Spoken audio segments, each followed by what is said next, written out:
Hi, and welcome again to this latest episode of the Plata Ward 4 Update podcast and video.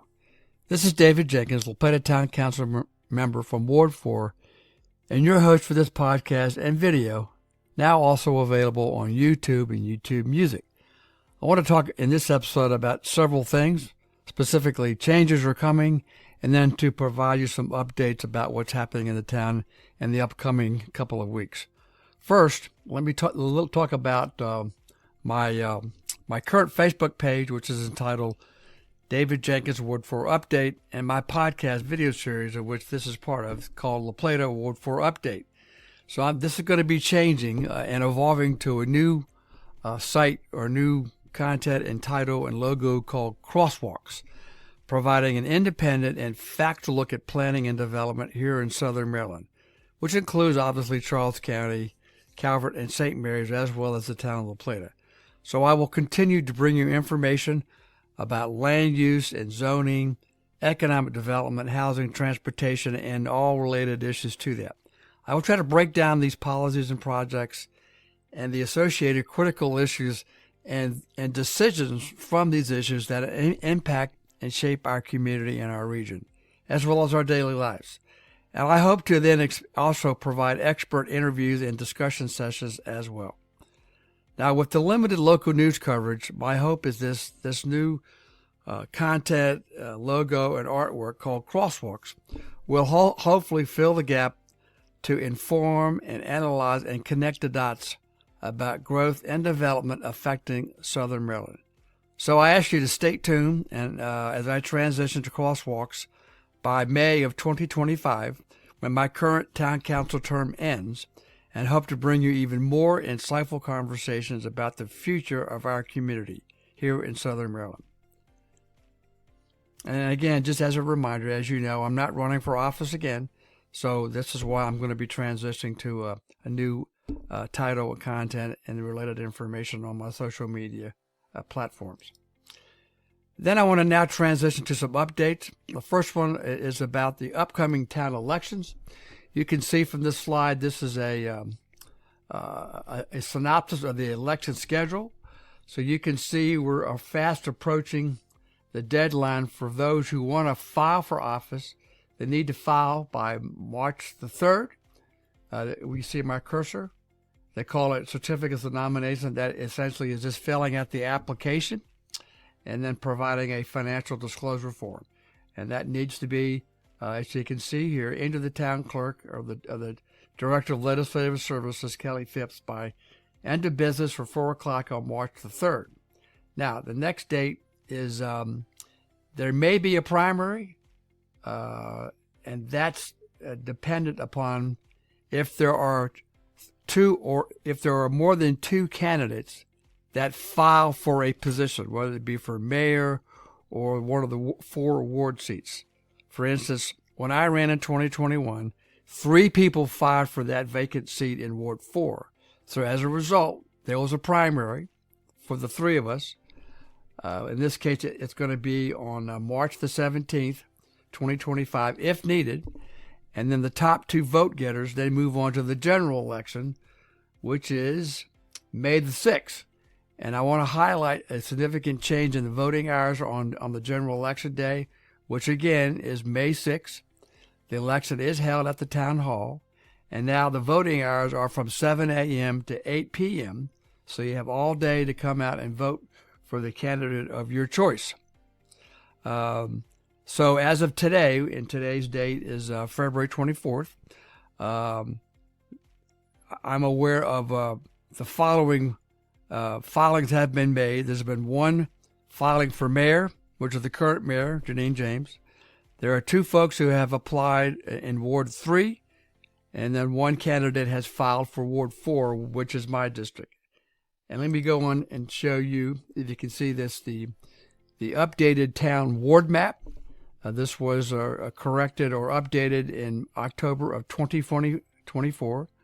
And we have to change. We are required by law to update those as the population changes, and we try to distribute those based upon data and analysis by the election board and the town planning staff, how these are distributed. So Ward, I may go in, and I'll probably not see the highlight, but Ward 1 is this area here. Ward 2 is actually I got that wrong. Ward, this is hard to see with the color code, but you can see down here the color code for the different wards. So Ward 4, which is is right here. Ward 2 is this area in here. Kings Grant, Agricopia. Ward 4 is mine, which I represent, is Clark's Run, and all the way over through town to 301. The other ward is Ward 3, which is here. That's over here, and then Ward 2 is this slightly bluer area. So that's the ward. Now you can vote town-wide for all the candidates from each of the ward, but I just wanted to give you an idea of what the ward map currently looks like. And you have to be, I'll say, a town resident, and then you have to be a registered voter. So that's the town election process. Hopefully you will get out and vote. We certainly need everybody to vote. And hopefully I'll provide another update shortly after the March 3rd, when we know all the candidates who have filed to run for election in the town. This next slide, I want to again come back to our preparation of the FY Fiscal Year 2026 budget.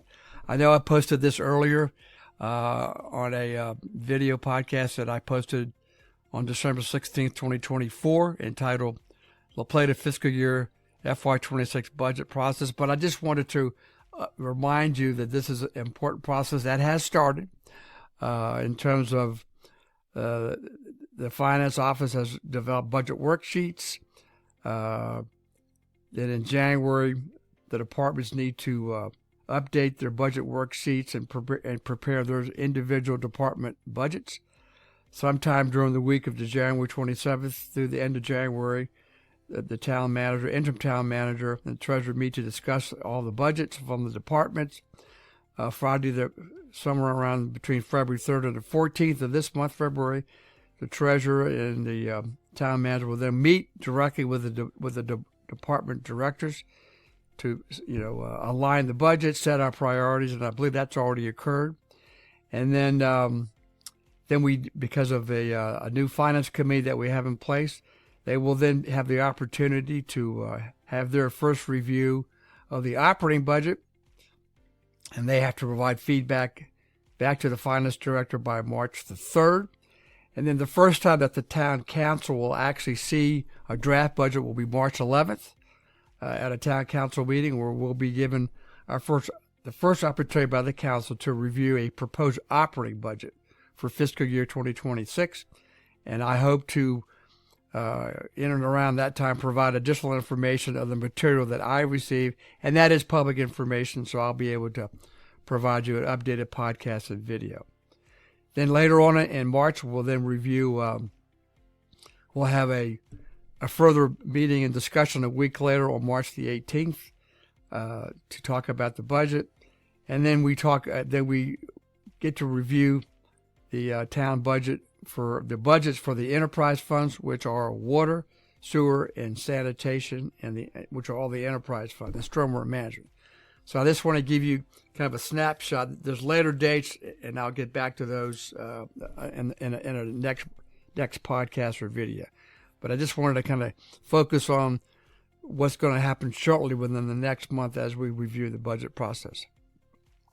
And then finally, I want to provide an update about the town manager selection process that we're going through.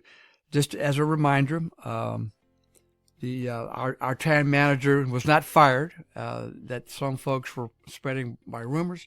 The town manager resigned, and so we've hired a company that's gone out and has been recruiting candidates for the position of town manager. So we had 53 applicants.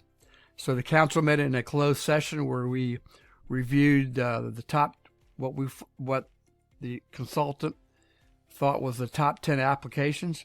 We did have a binder with all the applications. So at least I did. I reviewed all 53 applicants in terms of their resume and cover letters. Then we got the chance to pick the top 10. And we did that earlier this month in February. And again, these are all closed session. And it's interesting that the folks that applied, the average, there's an average of 12.2 years of local government experience. That's what we're looking for. We're given that experience.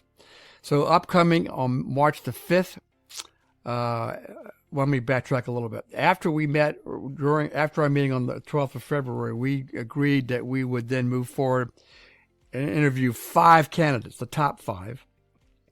And we're going to do that in a closed session during the day and early afternoon on March the 5th. Again, that'll be a closed session, and we'll do that virtually with these 5 candidates. And then from that March 5th virtual interviews of the top 5, we will then, as a council, pick what we believe would be the top 2 to 3 for in-person interviews. That date has not been set up yet. But once we get the top 2 to 3 for in-person interviews, they'll come here and they'll be given a driving tour of La Plata. They'll have some reverse interviews where they'll be able individually to interview certain members or key members of our leadership team here at the town, department heads, town council, and then they will meet with small groups of other key staff members in smaller group meetings, and they'll kind of be round robins. That's an opportunity for senior staff as well as the applicants to kind of understand each other and see those dynamics and the culture. And then the end of that process during their visit, then the full council will then conduct our own interviews of all the top 3 candidates. Again, that'll all be in closed session. And then hopefully from there, we'll be able to come to an agreement and make our selection of the town council, the town manager, the new town manager. And then we'll have to develop the actual contract and all the other pay and benefits. So that's kind of a nutshell to look forward to as we move quickly. I wish it had been quicker, but that's the process now that we have to select our next town manager. So we're trying to be as quickly as we can, but we want to be careful and do it the right way and to pick the right candidate for the town. And then I just want to close, again, this brief update. And again, thank you for watching and listening to my podcast and the videos. And I do, again, have 2 asks. Please vote in the town elections, and that includes if we have a primary, and that won't be determined until after March the 3rd. But more importantly, or as important, please vote on Election Day, May the 6th. And then, again, I'd ask you to engage and participate in our budget process as we, again, start and really tune in on developing our next fiscal year budget. It's critically important that you understand and know that, and so your participation is important. And I'll be following up with updates to the budget process as we move forward and we get more information. And hopefully then I'll be able to post that material too as well. So again, I want to thank you for listening and watching my videos and my podcasts and listening. And again, if you have questions or comments, please feel free to email me at djenkins@townoftheplata.org. Thanks again, and again, I look forward to hearing from you and providing you additional information as we move forward. Thank you.